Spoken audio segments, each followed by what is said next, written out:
Well, to a hero, I say, I hope to see you again on some sunny day. And to a hero, and the love you left behind, I'll try my best to pass it on till the end of my time. And to a hero, you're gone, but I have no doubt that you have made it home.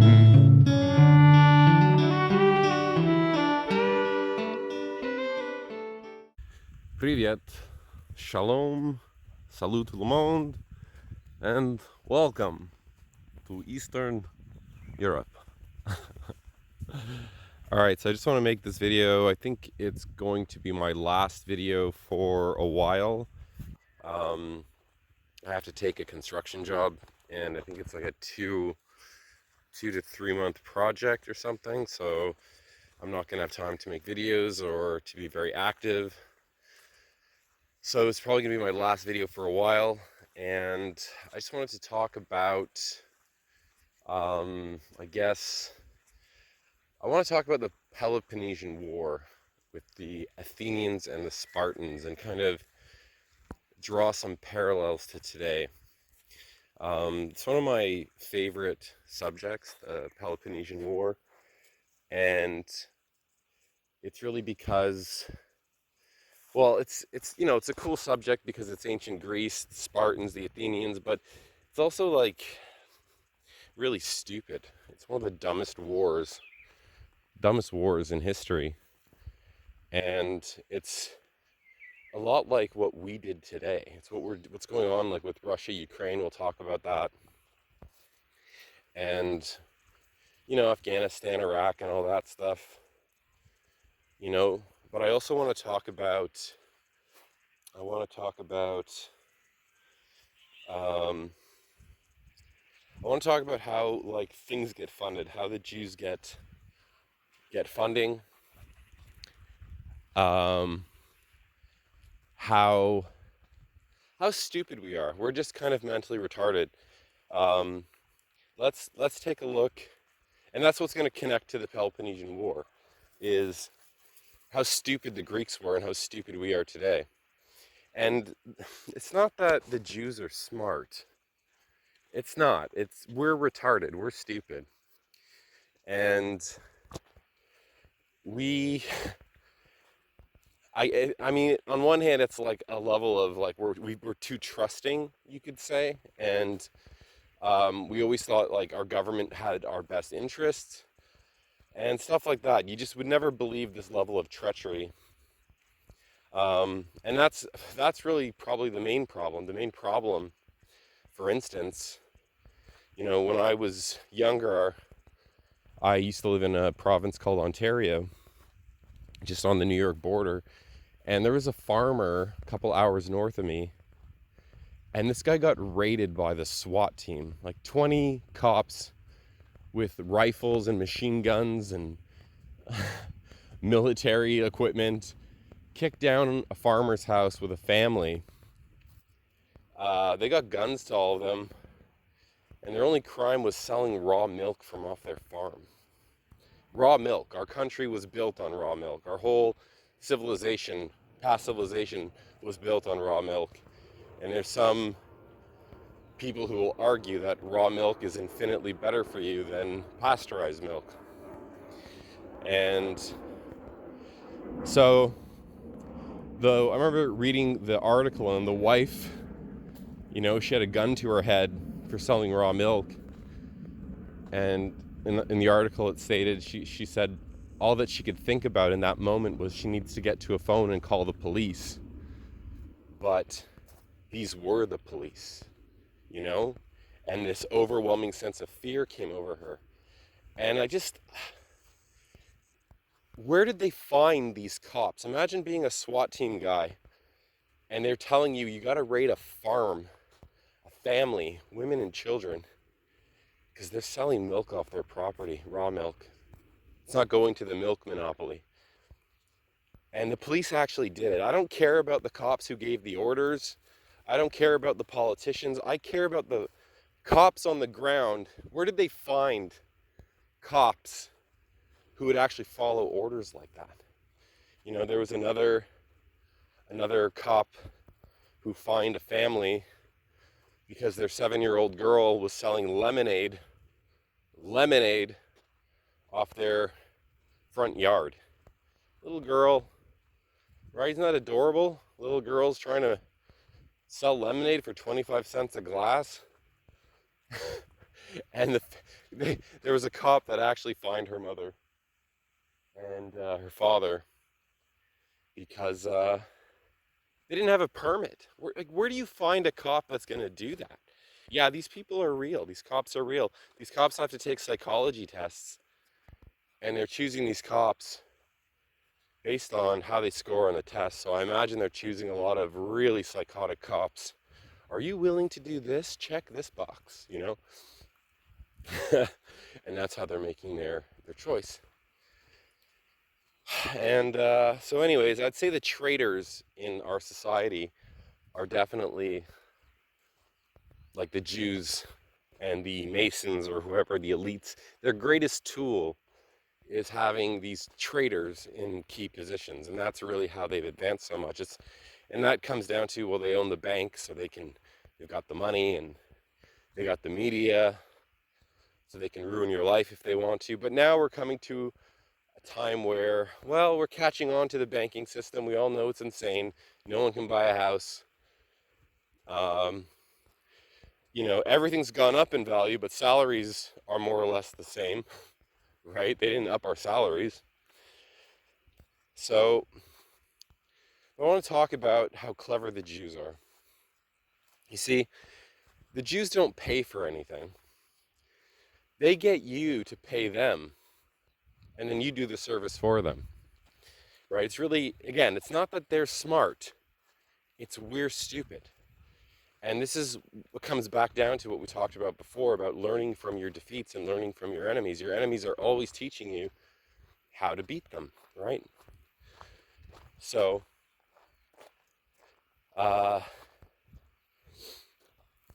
let's look at the Afghanistan, Iraq first. I also want to talk about Antifa and how they're funded. This is very similar to what happened with Iraq and Afghanistan. So when the war in Afghanistan and Iraq started, now I'm coming from the Canadian side, so only our special forces went to Iraq. Or the average soldier in Canada didn't go to Iraq, but we did send our special forces there. And so Afghanistan was the big one for Canadians. And, you know, at the time I was a Royal Canadian Army cadet. It's like a junior army. It's not like the cadet program in the United States. It's different, especially back in the 90s. Back in the 90s, it was, you're still doing like, you're not a soldier, but you're still doing soldier things. Like I hold real military qualifications in parachuting and stuff. So I mean, it's not like, you know, it's nothing. You still drive tanks and jump out of airplanes and shoot rifles, and you're fully trained on assault rifles. Back in the 90s, we were all trained on assault rifles and all that stuff. And I was one of the top cadets. Definitely. I was actually one of the only cadets in history. There's only 2 of us that went to the United States and actually got US jump wings. And I even participated in a parachute competition with special forces from all around the world. And I got to compete against these guys. And yeah, so every year there's a parachute competition called Leap Fest. And when I was 18 years old, I was there. And yeah, it was amazing. And so, I mean, I had 2 dreams really in my life, and one was to become a soldier. That was it. I come from a very military family. I'm not, like, I don't, how do I say it? I'm not close with my family. My branch of the family didn't associate with either side of my family, so we kind of grew up. I kind of grew up on my own. But I do come from a military family. My grandfather actually held one of the highest positions in the country. And all I wanted to do was join the army and just marry the love of my life. Those are the two things. That's it. That's all I wanted, you know? And I know the whole ego thing, you know, like all my friends, you know, I know why they went to Afghanistan, Iraq, and all that stuff. There's an ego. There's an ego there. You want to be a soldier. Very few people actually join the army for the right reason. Some is just for school, for money. Some people, they really just want to kill people. But there's a handful of guys in there that join for the right reason. They truly love their country. They believe they're doing the right thing. And so anyways, I had to make a decision when I learned about 9/11. So it took me a couple years. I was just 16 or something when 9/11 happened. I was only a sergeant, and then closer to the end of my Army cadet career, actually funny, I was now a platoon commander. I was part of an armored cadet corps, so we called them troops. And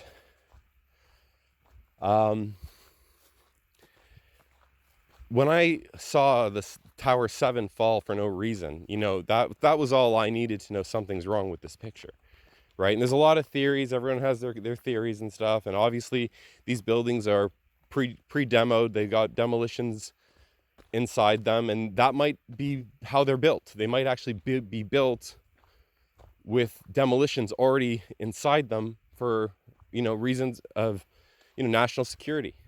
World Trade Towers, CIA buildings. That's what Tower 7 had. I'm pretty sure that in there was a CIA building, CIA office. And so I knew something was wrong. And when we were all signing up for the Reg Force, for the regular army, I had a problem with it. I was like, no, it was like, I'm like so sure, like, no, George Bush did this. This is the Bush family. And how do we join the army? How do we go fight these people when the people who really blew up the towers might be our own governments, you know? So I was very conflicted, and the hardest thing I ever had to do, you know, was quit the army. Look at this. These are all pot plants. Look at that. This is huge. I think most of them are male plants, though. Wow, look at that. No, this stuff just grows wild here. It's not like, and I mean, there's cops everywhere, and they don't have a problem with it. Anyways, so yeah, hardest thing I ever had to do was quit my dream. How do I join the army and fight for this country when I believe this country, these people, are the ones who attacked us and blew up our trade towers, right? So I couldn't do it, right? And I was one of the top cadets, you know. I had US jump wings. I also had Estonian jump wings. Estonian, I think, level 3 jump wings. I got to check my certificate. I'm pretty sure there's a 3 on it. And when I was in Estonia, let me tell you, this was the most brutal jump course. I ended up doing more jump courses later in my life. I actually have 6 sets of jump wings, but at this point I only had 3. I was getting my 3rd in Estonia. And look at this, more pot plants. Oh, hang on, the dogs are, 1 second. Sorry, these village dogs follow me everywhere I go. And sometimes they attack people. And then everyone thinks they're my dogs, and everyone yells at me. And no one takes care of them. Look at these pot plants. This is insane. There's even more. All these are pot plants. All this. I'm telling you, no one's growing it. It's all natural. It's even on my property. I think I had to rip out like maybe 300 of them. And I think I live next to one of the police chiefs. So, anyways, so yeah, I was in Estonia, and let me tell you, that was a hard jump course. That was absolutely brutal, you know. In the West, You know, I remember people always ask me if they know I've done parachuting. They're always like, "What's the highest you've ever jumped from? You know, what's the highest?" And I guess if you don't know parachuting, it's an honest question, but it's not how high. What's the highest? The real question is, what's the lowest you jump from? Because that is way more frightening than how high did you jump. You know, and people don't really think about that, but 200 feet will kill you the same as 10,000 feet. They're both going to kill you. The difference is with 10,000 feet, you have all this time to fix your malfunction. You know, you can fix your problem. You have time before you go splat. At 200 feet, you don't have time. You know, so I think like in the US, I think I was jumping at 900 feet, maybe 1,000. I gotta check my logbook. You know, it's been like a long time. It's been like over 20 years. So in Estonia, I had to do jumps from 150 meters, so 400 feet. 400. So I was jumping. No, maybe we were jumping 800 feet in the States. No, 900. So 450 feet. 150 meters, I think, is about 450 feet. So we were doing jumps half the distance than I was doing in the West. And we were using these messed up Soviet parachutes. They were D6 parachutes. They have timers on them, so you can pull the cord if you want, but there's a special timer on this parachute, and you have to jump out of the airplane, and it opens what they call a drogue chute. It's like a miniature parachute. It's really tiny, and that stabilizes you, so you're going feet first, and it activates a timer inside your parachute, and you free fall for a few seconds, and then your parachute starts to open, and it takes, you know, between 4 and 5 Mississippis for your parachute to fully open. Okay, and you know, so we're jumping from this insane altitude, and I remember the first time we're doing it, I'm going to put on my parachute and put on my reserve, and this like 7-foot, it's like Russian guy. I mean, at that time, Estonians were like half Russian. You know, they just got left the Soviet Union, so there's a lot of Russians there. My instructor was Russian, and he starts speaking to me in Russian. I didn't understand. I looked over at the translator guy, the guy that could understand, and he said, he's like, you could wear the reserve parachute if you want, but it won't work. It's like, what? He says, we've done tests. It's impossible for you to open your reserve parachute on this jump because you're too low to the ground. So you could wear it if you want to feel better, but it's just extra weight. It's in your way, and it won't do anything for you, because the moment you realize you have a parachute malfunction, you're dead. You're done. You're 450 feet on a timed parachute, and the reason they have it timed is in like the Canada or the States, Western armies. Usually you jump a static line where your parachute's connected to the airplane. So the moment you jump, right, your parachute starts to open right away. And so for me, yeah, I had to do these jumps, these really crazy. So when I got back to the West, I got back home to Canada, you know, I looked at my other jump wings like, well, these Estonian ones, let me tell you, I had to do some crazy stuff to get these ones. You know, I had to do water jumps, swim into lakes. That's actually pretty dangerous. One of my buddies almost died on that course, one of the guys I was jumping with. You get tangled up in your chute. You're jumping into a lake with all this military equipment and a parachute. Your boots alone, your combat uniform just fills up with water.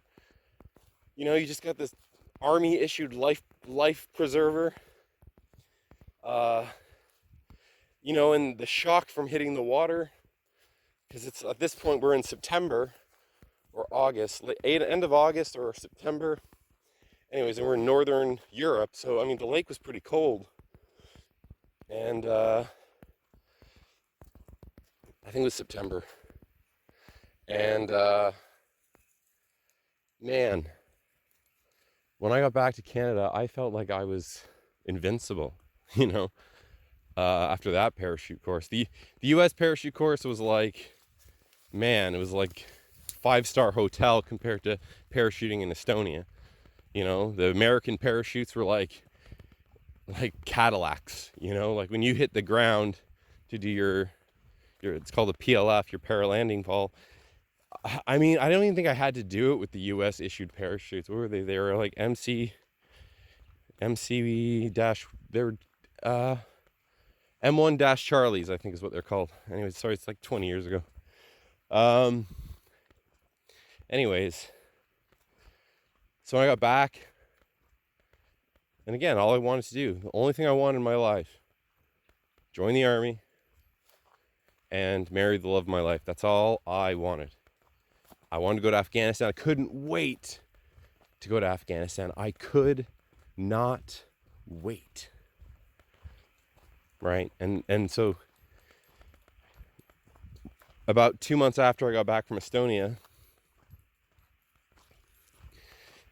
my girlfriend died in a car accident. And it's kind of crazy because here I am doing everything I can to get myself killed. And all it took was for her not to be paying attention for a split moment. And that's it. I was 18, about to turn 19. She was 17, about to turn 18. And in just a moment, she's gone. And so for me, it was, and just right after, I just gotten, I guess, screwed out of my last promotion. My best friend ratted me out to the officers and told them all that I dropped out of high school, and they denied my last promotion because they didn't want to promote someone who was a high school dropout. And for me, I dropped out of high school and just I was working 3 jobs. I didn't care about school anymore. I thought it was just complete nonsense. And so that's why I didn't get my last promotion. That's why they held me back. It had nothing to do with it. Like, I was, there was no reason for them not to promote me. But the officers hated my guts anyway. But anyways, didn't get my last promotion. And then, girlfriend dies in a car accident. And I thought it wasn't too bad in a sense, because I'm like, well, I'm going to war, so I'll probably just get myself killed over there, and I can just be with her again. I became, I don't want to say suicidal. I just didn't care. You couldn't hurt me after that. There was nothing. When you lose the person you love the most in this world, the reason you were waking up every morning, the girl who every day just makes you want to be a better man, that girl that just drives you, And when I lost her forever, man, believe me, there's nothing you could do to hurt me. There's nothing you could do. You could shoot me in the head tomorrow. You just shoot me. I don't care. There's no feelings there. You're doing me a favor, right? So I thought I was pretty brave before, but let me tell you, after I lost her, I was just numb. I don't even think I cried. I didn't cry until maybe 14 years later, just before right before I got arrested. Yeah. But let me tell you something, when you're staring down at the lifeless body of the person you love the most in this universe, nothing can really hurt you anymore. So it's not that I'm brave. It's that I guess it's like you kind of look at death in a different light. Death isn't a bad thing. Death is the only thing separating people, right? And all someone has to do to be with the person they love is cross that line. Where it's coming for us all. You're going to die anyways, What I learned, forgot which one of my instructors when I was parachuting said, I think this is when I was really young, and he said to I think a group of us, That it doesn't matter how you end your life. It doesn't matter. It doesn't matter how much wealth and material you have at the end of your life. You're going to die with nothing, no matter what. You enter this world naked, and you're going to die naked. And he just started drilling all this stuff into us about not caring about death, not caring about material wealth. And then he looked at us all and he said, in order for me to train you to be a paratrooper and for you to function properly, I need you to accept the fact that you are already dead. And that kind of hit me really hard, you know?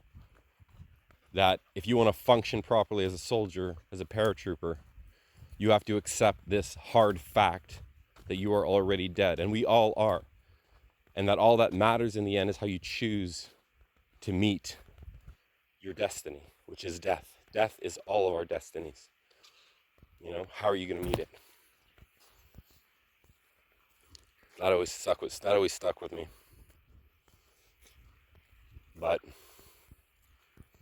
anyways, so I want to talk to you about how stupid this war in Afghanistan was. And if all my friends just did what I did, if every soldier just did what I did, no, we're not going. Those trade towers fell a little funny. We're not going. There was an oil rig, and all the workers showed up. I think somewhere in Texas or something. I don't know, there was a video circulating. It's hilarious. These people tried to, you know, oh, you want to work, you need to get vaccines. Every single worker at that oil rig walked out. Every single one. You had a couple hundred, I don't know, it was, you know, and what happened when they all got up and walked away? It's just the managers now. It's just the bosses. And they don't have any workers. They went running after the workers and says, no, we're sorry. You don't have to get vaccinated. Just like that. That's all it took. It just took all the men in one voice saying, no, that's not how this works. Without the people, there's no government. The government is the people. Okay? These oil rig guys in one voice walked out, and their bosses, oh, no COVID, it's fine. Just get back to work, please. That's it. That's all it took. And if we all did that with Iraq and Afghanistan, I tell you, it was a real hard thing for me to do, to walk away from that. One of the hardest things in my life. And what happened with Iraq and Afghanistan, this is how mentally retarded we are. We didn't get paid to go to Iraq and Afghanistan. We didn't get paid for that. We actually paid money to go to Iraq and Afghanistan. So we went to the Middle East and we destroyed all these Arab countries, you know, Iraq, all these Muslim countries. Well, there's Christians in there too. It's not just Muslims. Blew up Iraq, Afghanistan. What else? We took out Syria, Lebanon, Libya. We destroyed Libya, one of the greatest countries on the planet, on Earth. Destroyed that. We totally betrayed these Arabs. You know, just like we did after World War I, right? The Arabs helped the British Empire overthrow the Ottoman Empire, right? These Arabs all had to work for the British to overthrow their empire. Betrayed their empire for us. What do we do? Well, we're just going to create this Jewish state. Got this Balfour Declaration here, and well, we're going to create this state of Israel, even though the Jews' country was called Judah. We're going to create Israel, and we're going to put the Jews there. Think the Arabs fought for that? Do you think the Arabs would have betrayed the Ottoman Empire if they knew that was part of the deal? No. So we betrayed these Arabs 100 years ago when we created the state of Israel. And then look what we did to them recently, right? Now, what if we all just in one voice said, no, we're not doing this? Anyways, so what we did was, because these trade towers fell down funny, that's what aluminum does to a solid steel concrete structure. Amazing, isn't it? Take a pop can, throw it really, really hard at a steel concrete post, and just watch that steel concrete post. It'll just melt like butter. That's how powerful aluminum is, right? Right? You don't have to be a physics major. Yeah, so that's the power of aluminum. Yeah, so what we did is we borrowed trillions and trillions of dollars. And then we took the trillions of dollars we borrowed from the Jewish banks. And then we paid Jewish companies. I mean, there's a mixture here. It's not all Jews. The Jews are just overwhelmingly, misrepresented in these numbers. But we then paid with the money we borrowed from the Jewish banks. We then went to Jewish corporations that actually owned a lot of these corporations. The banks actually own these corporations, have huge shares in these corporations. And then we bought bullets and tanks and bombs and rifles and drones and missiles, all that crap. We just took that borrowed money, bought it, gave the money right back to them. Then they gave us the weapons. We then went overseas, blew up all these people in all these countries that have nothing to do with us. These are Israel's enemies. Think of how clever these Jews are. And then when we got back, they'd already filled our country up with these Muslims and Indians and Arabs and Chinese and Africans, everything you could think of. Now we have to pay them back with interest. And I think it's going to probably be between if we're lucky, $6 trillion, but they could stretch this out and we're probably going to end up paying close to $10 to $15 trillion in interest. Imagine that. I want you to think about how stupid. If I were to say to you, I need you to murder this person for me. I need you to fly across the world. You're going to murder this guy, but you're going to pay me $50,000 after you do it. You're going to buy your own airplane ticket. You're going to give me 50 grand after you shoot the guy. But you're going to borrow the money from my friend's bank. And then you're going to have to pay that money off, at least 2 or 3 times over. Would you do that? Would you go murder someone? You're going to cover all the expenses. You're going to borrow. You're not even going to give 50 grand. You're going to borrow 50 grand from that person's friend at interest. And then you're going to fly across the world, kill that person, fly back, give that borrowed money to. Do you see how that's literally what we did?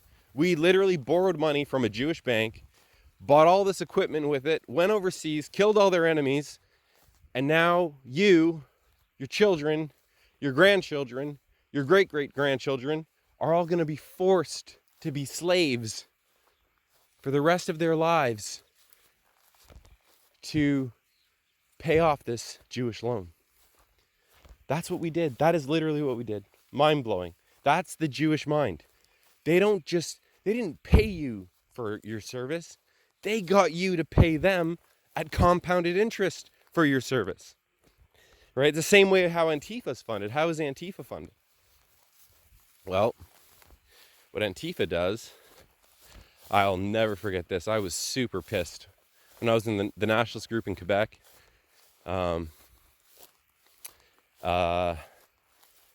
We were just made up of trade workers, like there's some security guards. Like at this time, I was working in a steel factory. I was, operating giant machines and making steel building parts and stuff. And so we would all meet on a rooftop in downtown Montreal, and we were mixed students and trade workers and whatever, but we were all also big guys, like muscular guys. We all worked out and stuff. Most of us are physically fit, versus these Antifa, soy boys. I mean, easily one of us could take 3 of them. Easy. They had to be very careful. They had to make sure they had the numbers if they wanted to come after us. And so how is it they had all these people at the rallies? Where are they getting all these people? Why do they have such good flyers and banners and equipment and supplies? Like why are they so well equipped? Well, It's because the banks are funding them, right? The banks are actually funding Antifa, but here's how, right? It's very genius, actually super genius. I'm sure a lot of you guys have student loans, right? Did you get suckered into that? I remember dropping out of high school and just working. And then all my friends, all the guys I was in school with, they all went off to university. And I'll never forget how their attitude towards me changed. I'll never forget, like, going to visit them on campus and stuff and seeing them and how little they thought of me because I wasn't in university like them. And I'll never forget, like, so where are you going to school? What's your university? I'd be like, oh, no, I'm not. I'm just working. And just the disdain these people had for me because I wasn't in university. And like fast forward now, they're all like, $40,000-$50,000 in debt or more. It's a never escapable. You can't escape this debt. I'm pretty sure even in Canada, when you die, the debt gets transferred to your next family member. They inherit your debt. I'm pretty sure that's how it works in Canada. And anyway, so what happens is you guys take out these ridiculous loans, these insane loans for overpaid university. University doesn't cost $10,000-$15,000, whatever the hell you're spending a year. It doesn't cost that. In my province, Quebec, like, I'm French Canadian. Quebec's actually my province.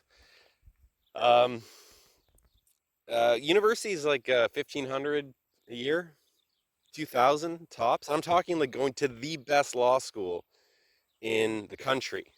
If you're a resident of Quebec, so you have to be at least living there for 1 year and be considered a resident of the province. You don't spend $12,000-$15,000 a year for university. You spend $1,500 or $2,000 or something small. So I mean, you can get your law degree for under 10 grand, right? You're not borrowing $50,000 to $100,000 to go to school. It's only in my province, though. Every other province in Canada, that's not how it works. It's just because we were revolutionaries. The French are crazy. And back in the day, the French people actually French Canadians had a lot of sense when, revolting and rebelling. And that was something they revolted and rebelled for good education at a fair price. But once the student-backed loans came in, well, universities don't have to compete with each other anymore. They have more than enough applicants, and the government's going to guarantee these loans, right? So they can just raise the price. It's like, have you ever gone to the dentist and, you either can pay cash, or if you have insurance, what you notice is the dentist will charge you like 4 times more. But if you go in there with cash, he's not going to charge you the same as he's going to charge you if you're fully insured. They're going to, just rape those insurance companies, bill them the maximum. The surgery didn't cost that much money, but you're insured, right? Who cares? So you're not paying for it. Someone else is. So, and so anyways, you take out these ridiculous loans, pay for this useless school. You end up starting your life completely in debt, something you're going to pay into your mid-30s to 50, right? I got friends in their 40s still paying off their student loan. So you start your life completely sabotaged, because high school told you to do it. And so what happens with the tuition is when you apply at these schools, there's a certain percentage of the tuition, a small amount. It's written like a small fee between $5-$10, and you have to pay for some extracurricular activity. It's just labeled something weird on the tuition form. Okay, so I learned all this from a student who went to a university called Guy Concordia, and he was explaining to me how this works. And so on the tuition, you just paid $5-$10 for a program you didn't agree to. You didn't agree to this. That's my money. I borrowed that money from a bank, and the university is going to take a percentage of it, this tiny, insignificant amount, and they're going to put it towards some school program. You don't know what it is. But if you take that $5, $10 times 20,000 students every semester, well, you got $100,000 to $200,000 in that little region alone every semester. Every semester, Antifa, financed by the banks through student loans, that's how they were getting their money. That's how they were paying for their banners. That's how they were able to pay those pieces of shit, those traitors, those communist traitors. That's how they got so many people out to their rallies. They were being paid. They had money. Okay?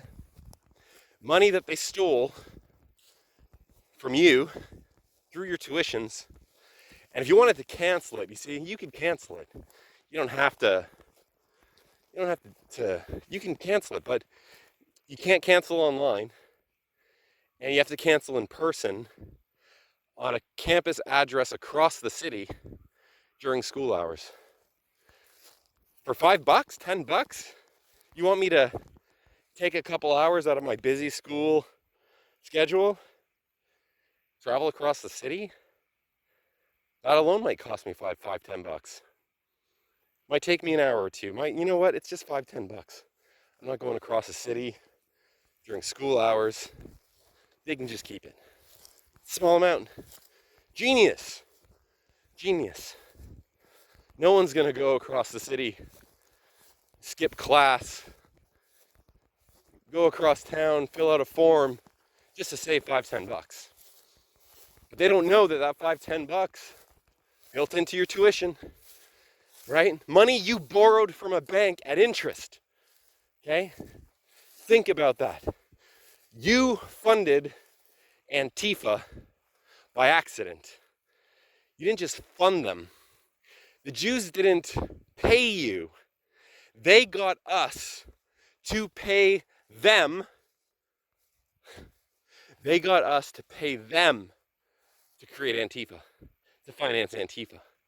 They used our own money that you're now going to have to pay them back at compounded interest. Do you understand? It's exactly like Afghanistan, Iraq. They don't even pay you. They get you to pay them. They profit off your destruction. Okay? So, back to the Peloponnesian War. So we're going back to ancient Greece now. And we're going to talk about Sparta and Athens, the Dorians and the Ionians, these genius Greeks on one hand and just mentally retarded on the other. And it's very similar to today. So you're going to have the Athenians and the Spartans fighting together. Let's go back to the Battle of Thermopylae. You know, Battle of Thermopylae, Leonidas, one of the greatest kings in history, truly, sacrificed his life. The 300 Spartans sacrificed their lives. The moment they realized they were betrayed and the Persian immortals, this Persian special forces had snuck across the mountain and they were going to be surrounded soon, they held the line, told their, between 4,000 to 7,000 Greeks that were with them. It wasn't just 300 Spartans. Don't listen. I don't know if they're in the movie or not, but there was like 7,000 Greeks there, or 5,000 Greeks there, depending on what source you read. And the Spartans were just leaders, and then the Spartans held the line when the Persians broke through, and the Spartans said, "Get back to Athens, we'll hold them off." And Leonidas sacrificed his life for that. And then there's the Battle of Salamis with Themistocles, where the Athenian navy really won the day. And Spartans and Athenians together, every Athenian ship had Spartans on them, okay? So it was a team effort. And don't get me wrong, the Athenians were still pretty good warriors too. It's not just, Spartans were better because they did it, obviously they trained since childhood for it. But the Persians went running, and never again would a Medo-Persian army step foot on Greek soil in mainland Greece ever again, in like mainland Europe. And that was because they worked together. But then after the war, the Athenians started something called the Delian League on a little island in the middle of the Aegean called Delos or Delos. And it was an alliance with all the Greek cities, and you had an option. You can either pay cash to this alliance, because this alliance was started with the explicit reason to wage eternal war on the Persians until the Persian Empire is destroyed. So these Greeks could either send men, food, and ships and contribute with men and ships, or they can pay the equivalent in silver, and the Athenians can build ships and hire people, hire soldiers, and that's that. Okay, so that's what the Delian League was, right? And eventually the Athenians were building this little Athenian empire. And what happened was most of these Greek Athenian allies over time stopped supplying ships and men. And they just started paying the Athenians gold, right? And the Spartans, the Spartans, everyone loves the Spartans. They're not my favorite Greeks. Yeah, they're tough soldiers and stuff, but they didn't do what the Athenians did. They didn't do what the Macedonians did. The moment that Thebes, there's a city in northern Greece, south of Macedonia, called Thebes. They created a unit called the Sacred Band, because back then,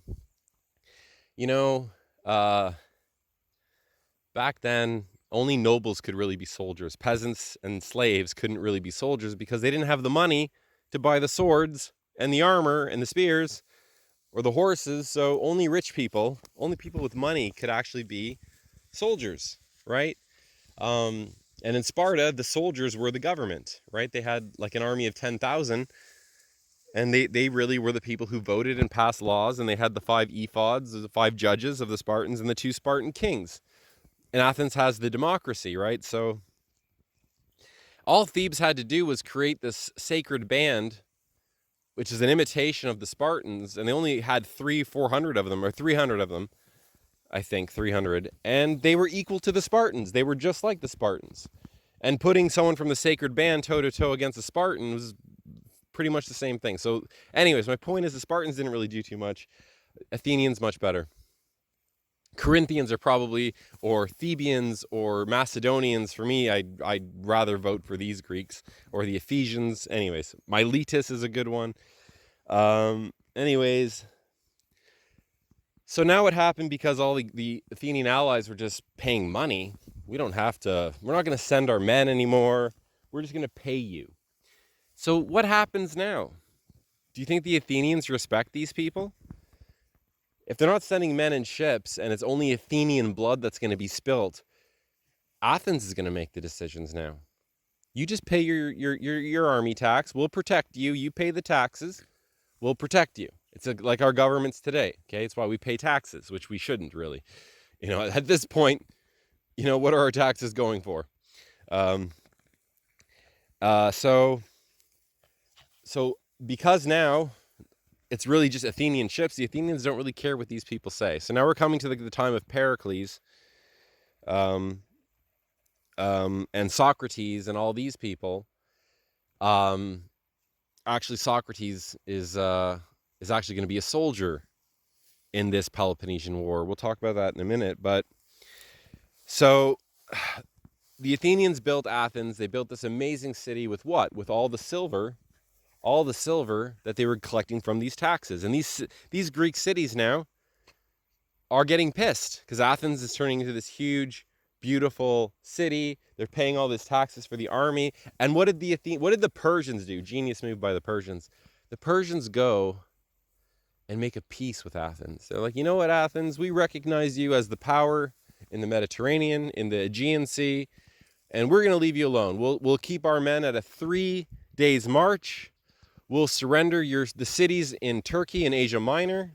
Those Greek cities can be free. And that's it. There's a peace treaty, and do you think that when there was a peace treaty, what do you think those Greek cities wanted? They wanted to stop paying taxes, right? Why would we pay taxes now? There's a peace treaty. Why would we pay you taxes when there's no war? When Persia's not going to attack anymore, right? You could at least, you could at least lower it, right? You can at least lower it. No, you're going to pay the full amount. You're not going to stop paying. It doesn't matter that we're at peace now. Doesn't matter. You have to always stay vigilant. And there's truth to that. I mean, you still want to upkeep the navy. You still got to be ready for a Persian invasion, right? So, now these Greek cities, the whole reason they started the war with the Persians was for what? It was because they didn't want to pay taxes, right? They wanted to be free. They wanted to govern themselves. But unfortunately, that's not how the world works. There's always some bully out there that if you can't defend yourself, this is just a fact of the world. If you cannot defend yourself, some bully will come, okay?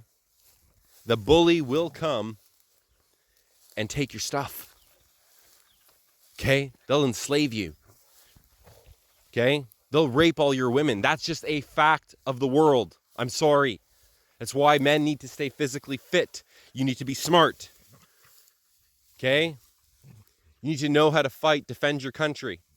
You have to be good, moral men. Otherwise, those bullies will come into your country. They will take all your stuff. They will kill the men and they will rape all the women. They'll take the women as trophies. That's just a fact. It's just how the world works. Okay? It's always been like that.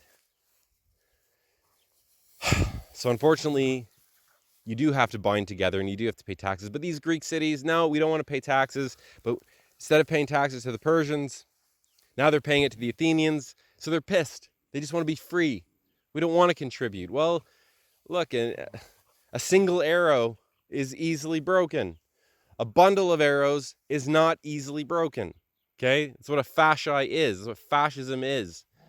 These Greek cities all want to be alone. All right. Well, they didn't reduce the taxes or anything. So now these allies of Athens are pissed. And what do they want to do? They want to switch sides to the Spartans. Okay? Not that that's going to be any better. So what do the Spartans do? The Spartans, sorry, these dogs are driving me crazy. The Spartans made a deal with the Persians. The Spartans made a deal with the Persians.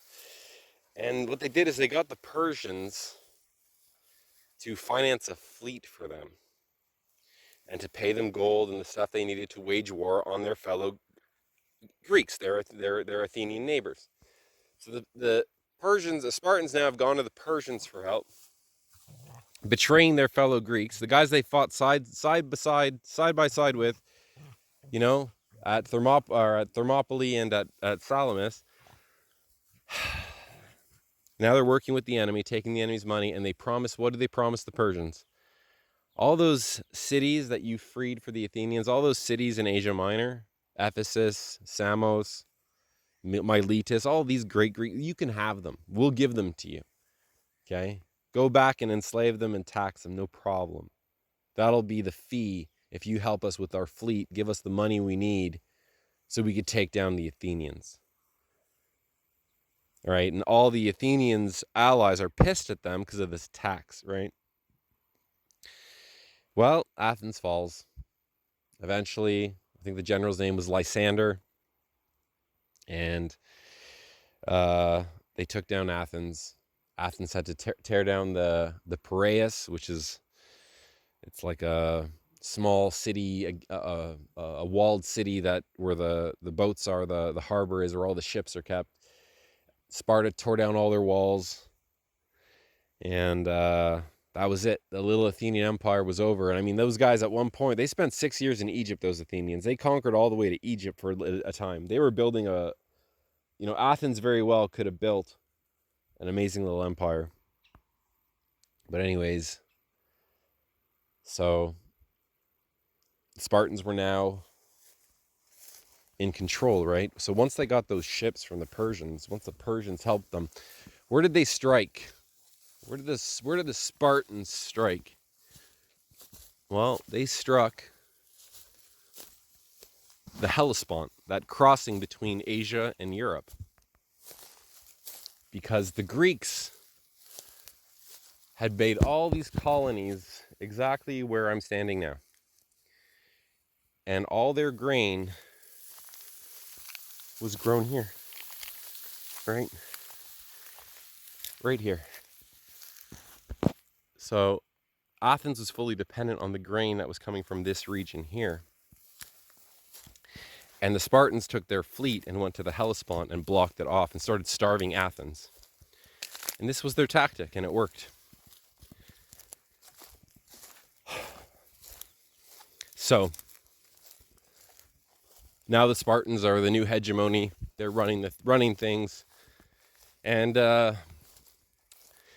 believe it or not, so what the Persians are going to do now is they're going to fund the Greeks, both Greeks. They're going to fund the Spartans, and they're going to fund the Athenians, and they're going to just have them murdering each other. That's it. They're going to sit in the background, financing both sides, getting them to kill each other. Not as smart as the Jews. The Jews are smarter. The Jews would get the Athenians and the Spartans to pay them, to pay them. And, sorry, these dogs are a nightmare. They just follow me. They're just village dogs, anyways. And, come on, move. Yeah, the Jews would get the Spartans and the Athenians to pay them to kill each other. So Jews are a little bit smarter than the Persians. But the Persians are sitting there in the background getting brother to kill brother. And they're doing it. That's how stupid they are. Right? To the point now where now the Persians, they're seeing the Spartans are getting a little too powerful. The Athenians now are destroyed. And yeah.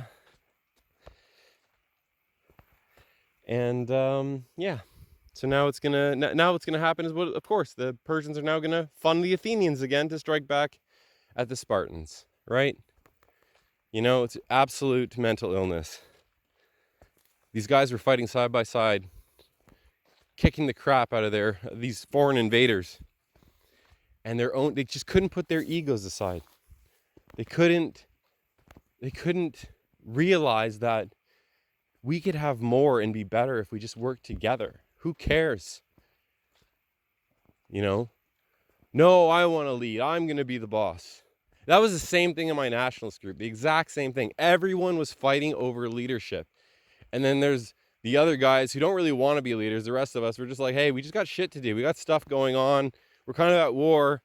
We don't really, And of course, who wants to be leader? Who wants to be the boss?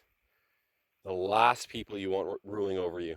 Don't you notice that? Don't you notice that the people who are power hungry, they're the worst leaders, I swear. The best leaders are guys who don't want power. They don't want it. Just want to mind their business. They're just nice guys, hard workers, just want to live their life. And if you interrupt their life, well, now they have to do something, right? That nice guy, don't piss off the nice guy, right? It's like that. The most dangerous guy in the room is the guy that's not talking, kind of thing. That's what I notice about leadership. You never want to give leadership really to the guys who are like starving for it. It's like, oh no, that's not gonna end well. Oh man. So anyways, you have this Spartan-Athenian war, and but believe it or not, Jews were running the Persian court at this time. Jews were running. If you read the Bible, you read Josephus, Jews had reached the highest positions in the Persian government. But wouldn't you know it, it actually wasn't a Jew advising the Persians on how to destroy the Greeks. We're going to come back to what I first said, is the people I hate the most are those traitors, the traitors in our society, the ones you went to school with, You know, those people that will sell you out in a heartbeat, sell your families out in a heartbeat. They're the kind of people that will raid a farmhouse full of women and children because they were selling milk. They're selling milk. They're going to fine a 7-year-old girl because she dared to make lemonade. These people. Anyways, it was actually a Greek that told the Persians to do this. It was one of the most notorious men in history, and his name was Alcibiades. And he's probably in my top 10, like most fascinating, I don't want to say like favorite guy in history, but he's like a guy you love to hate. If you know who Alcibiades is, he's just total scoundrel. No, on one hand, doesn't have a shred of honor. And on the other hand, he's the first guy into the battle. Brave. He's the definition of bravery. All right. But you don't want to leave him alone with your wife. Okay. So Alcibiades actually was friends with Socrates. It's one of Socrates' good friends. There was a famous battle, and I think it was a colony of Corinth. So Corinth is kind of in between, closer to Athens. It's in between Sparta, very great Greek city, Corinthians, Corinth. And they had a colony called, what was it called? Let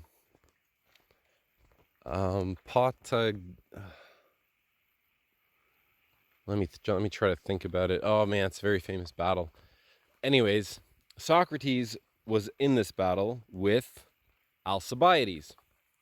When you think of Socrates, normally you think of philosopher, wise old man. Socrates was actually a war hero. You know, I think Socrates might have been 38, 40, actually, and he was at war fighting in the Peloponnesian Wars. He was fighting against the Spartans, and Alcibiades probably would have been a really young man. He probably would have been 17, 18 years old. And yeah, so during this battle, the Battle of Potidæa, okay, so it was this village, this colony, and Alcibiades, was a young man. He was actually a ward of Pericles. If you know who Pericles is, Pericles was the leader of Athens during the Golden Age. And Alcibiades grew up as his ward, kind of like as a guy to take over, to rule Athens someday.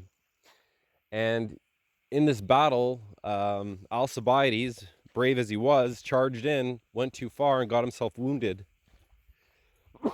Excuse me.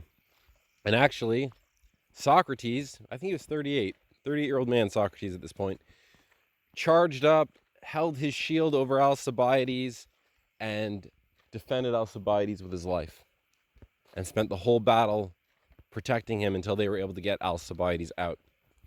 So Socrates was actually a distinguished war hero. He wasn't just some great philosopher. And when the battle was finished, they were fighting under a general named Phormio, and Phormio was probably the greatest general Athens ever produced. He's recorded as Athens' greatest general, which that's telling you something. He awarded Alcibiades a suit of armor for his bravery. And Alcibiades turned around and gave that armor to Socrates and said, "Nope, you deserve this more than me." So there's this relationship between Alcibiades and Socrates. But anyways, Alcibiades ended up getting exiled from Athens. He led a failed expedition to Syracuse, to Sicily, to try to subdue the people there. The Spartans went and rescued them, rescued the Syracusans.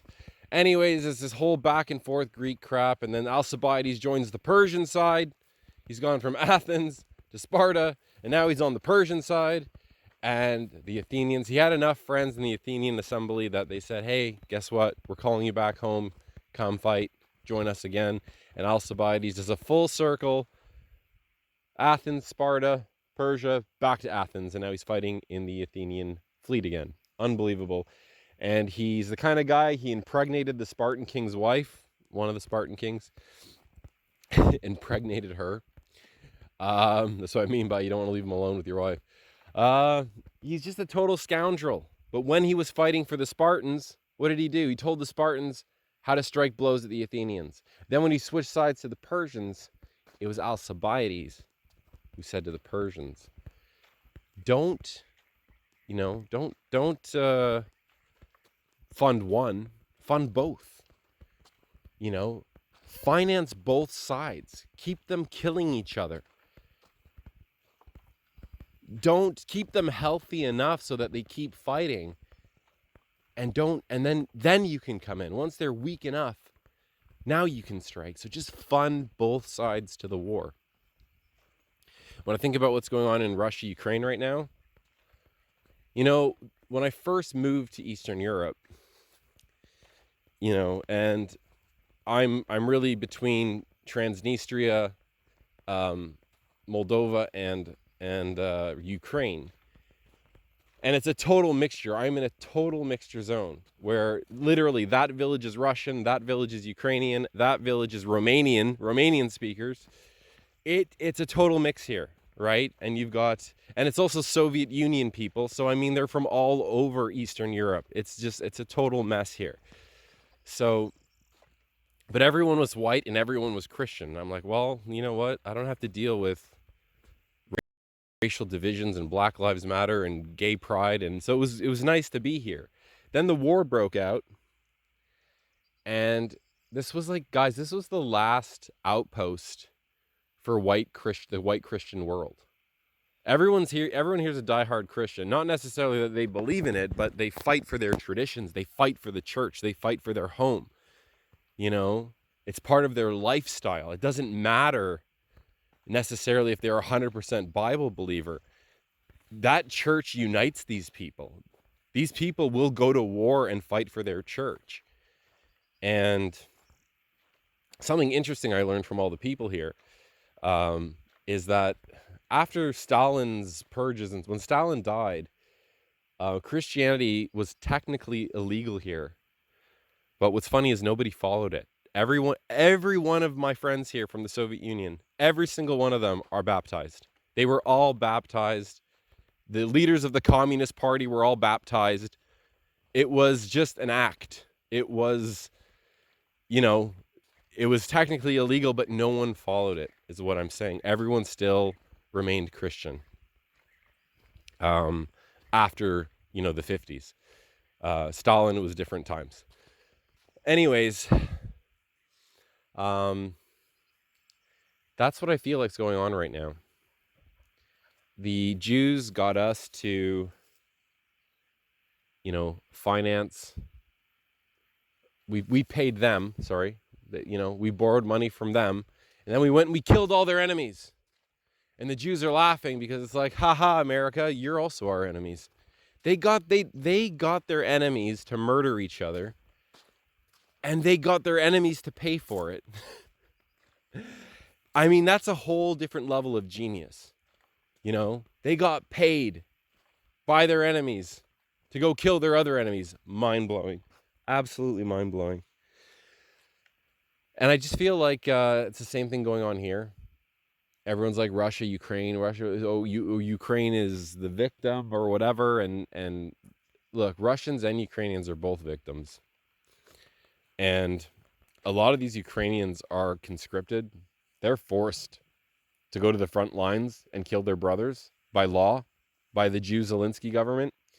They got to go now kill their fellow Orthodox Christian brothers. Had the Ukrainians just not fought and just said, all right, Russia, walk right in, take Ukraine, nothing would have changed for the worse. Their lives would have actually been way better. I'm not defending Russia here. I'm just telling you a simple fact. The average house here, I don't know, spent maybe $20, $30 a month for gas when they were getting it from Russia. The moment the war started, I don't know, it times by I don't know. Let me do the math here. 1, 2, 3. So it shot up maybe, it went to about $400. So it went from $30 a month, your gas bill, to about $400. And these people can't afford that. They can't afford that. They're lucky if they make $800 to $1,200 a month. They can't afford $400, $500 gas bills. Everything just shot up in value. Everything became more expensive. Electricity became everything. So cost of living skyrocketed. Food, everything went up. Now they're killing their brothers. What would have happened if Russia just walked in and the Ukrainians just said, okay, here you go. The Zelensky government's gone. You got one group of criminals gone. And even if the Russian government are criminals, you've just replaced one group of oligarchs for another group of oligarchs. But at least now nothing's expensive. All your friends and family are still alive. What's the difference? Doesn't make any sense to me. So you better believe that there's people in the background, no different than the Persians, financing both sides, because the goal is what? Keep your enemies killing each other. And to me, Russia is Ukraine and Ukraine is Russia. They are one people, one country. They always will be. It was Lenin, it was the communists that created this region called Ukraine. And Ukraine just means the borderlands in Russian. That's it, because it was the border of the Russian Empire. Oh, man. Anyways, we have to stop falling for this crap. You know? We can't be like these stupid Athenians and stupid Spartans.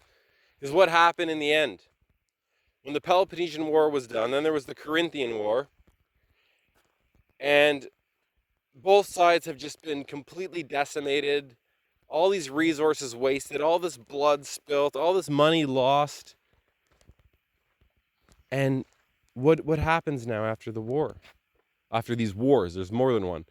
The Athenians send ambassadors, delegates to the Persians. Oh, and then the Spartans do the same. And now, what do you have?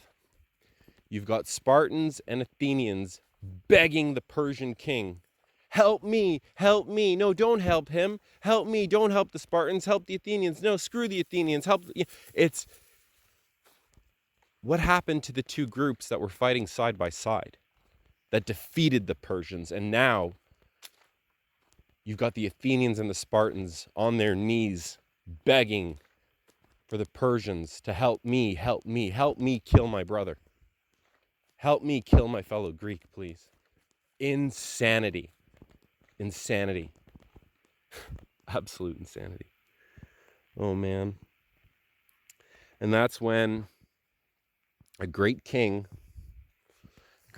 from northern Greece named Philip of Macedon, I think Philip II, and Philip was a genius. He grew up as a prisoner, as a ward, I guess you could say, in Thebes, just south of Macedonia. Great city. I told you about it. They created the sacred band. And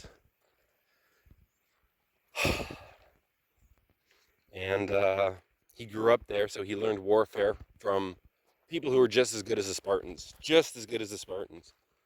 The sacred band were just as good. They beat the Spartans on a bunch of occasions. So Philip's going to learn warfare there. He's going to be taught by the best teachers. And he's going to go back home to Macedonia. He's going to go back to Macedon, and he's going to rule. And he's going to be really smart. This guy was a genius, man. People, forget Alexander the Great. Forget Alexander the Great. Alexander's greatness was completely founded on his father in every way possible. It was his father who built the army. It was his father who trained the army. It was his father who financed the army. It was his father who conquered the silver mines to get the army. It was his father who built the wood economy, the wood businesses, because the Greeks had used all their trees. They'd cut down all their forests for their ships. And it was in the north, in Macedon, that had, at this point, Europe was all trees, you know. And Philip, that was his backyard, was Europe with trees. And Philip just had endless wood. And he's supplying all these Greeks, making a fortune, selling them all the wood for their boats. And Philip was able to finance an army, full-time professional army. Like I said to you, but back then, only the nobles that can afford swords and shields and stuff could be soldiers. And they weren't full-time soldiers. Philip is now going to create an army of full-time soldiers with his wealth. He's going to extend the phalanx, make their spears longer so they're more like pikes. And these men are going to train day and night. They're going to be fed the best foods, exercise. They're going to be machines. Forget the Spartans. Look at the Macedonians. And the Macedonian strength, now they have better soldiers, professional soldiers with longer spears that could strike at a way further distance. But they also had horses. That's what actually the name Philip means. It's a man who loves horses. That's what the name means. A guy who loves horses. And, oh, hang on, I gotta deal with the dogs. Yeah, sorry, whenever I pause, it's because I have to deal with these dogs. Because then if they attack someone or do something, then I get blamed for it, even if they're just village dogs following me.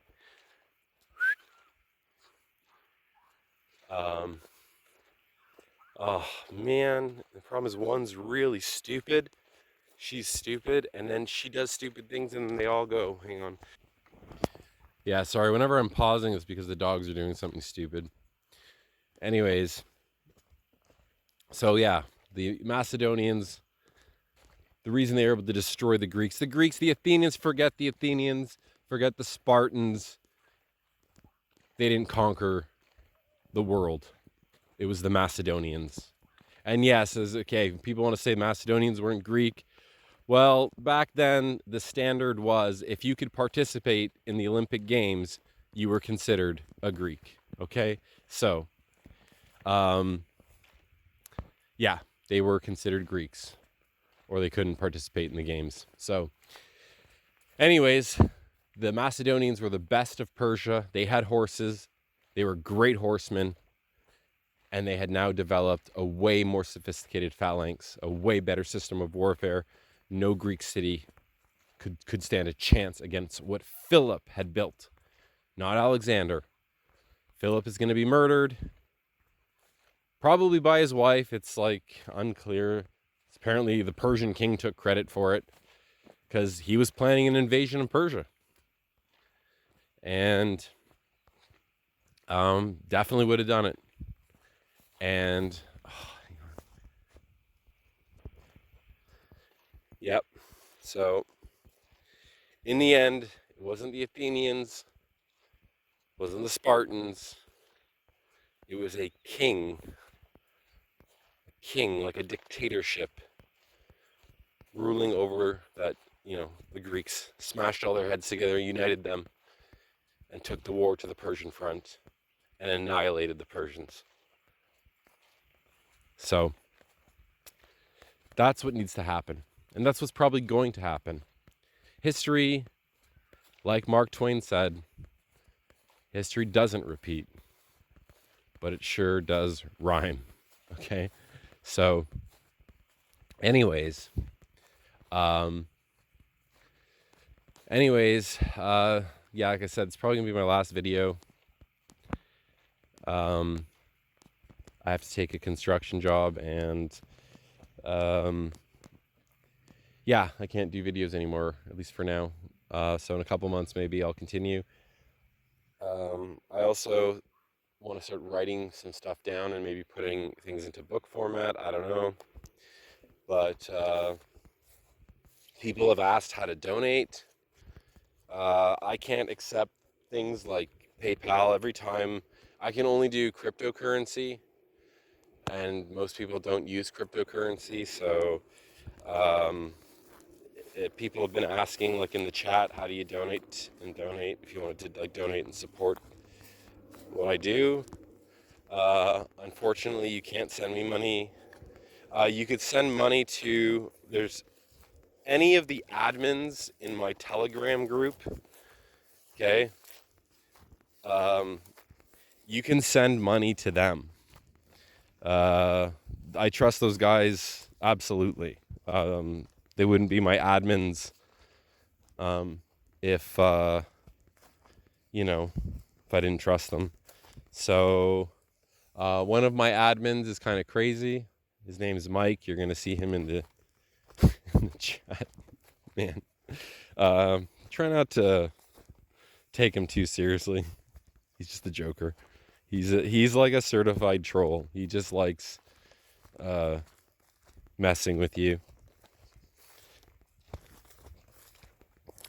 Yeah, so oh man. It's very peaceful here, but you know what? Just over that hill, there's been a couple times where I've heard artillery. I think I have a clip of it. Let me see if I can find it. That's artillery fire.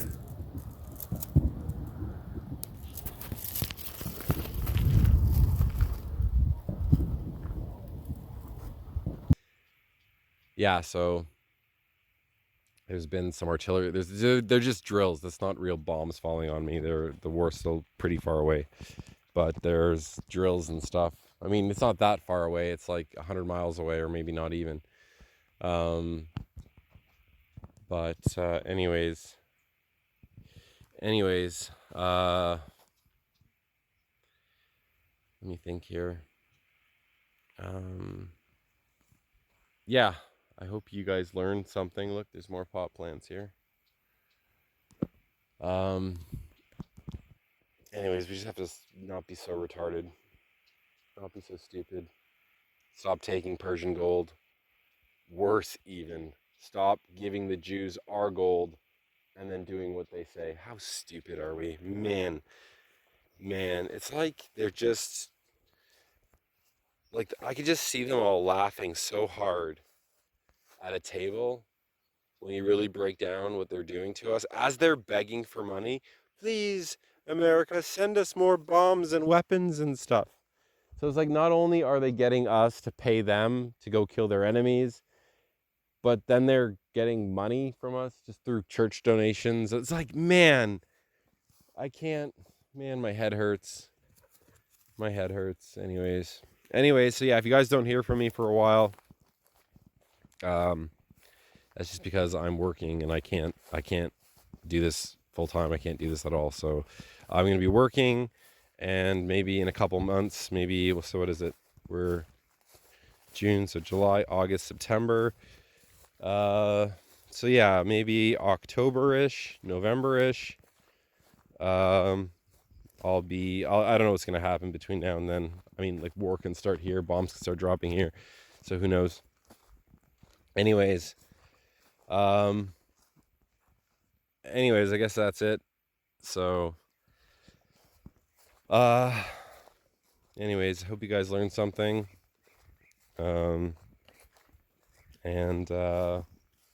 Yeah, thanks for watching, and hope you guys are well.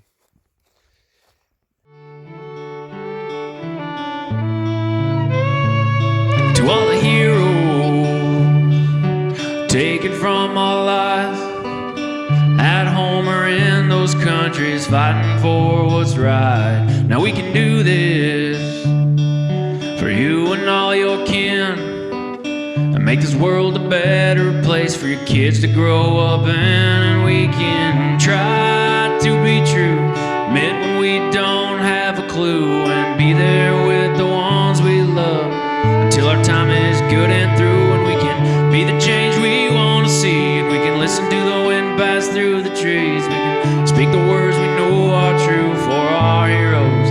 This is what we can do.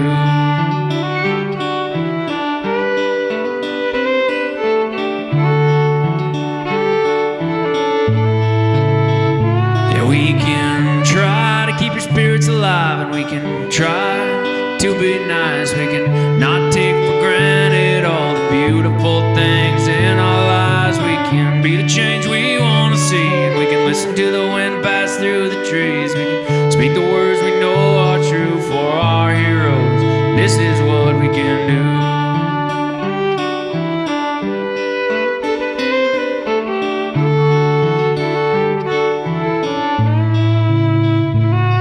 and to a hero I say, I hope to see you again on some sunny day.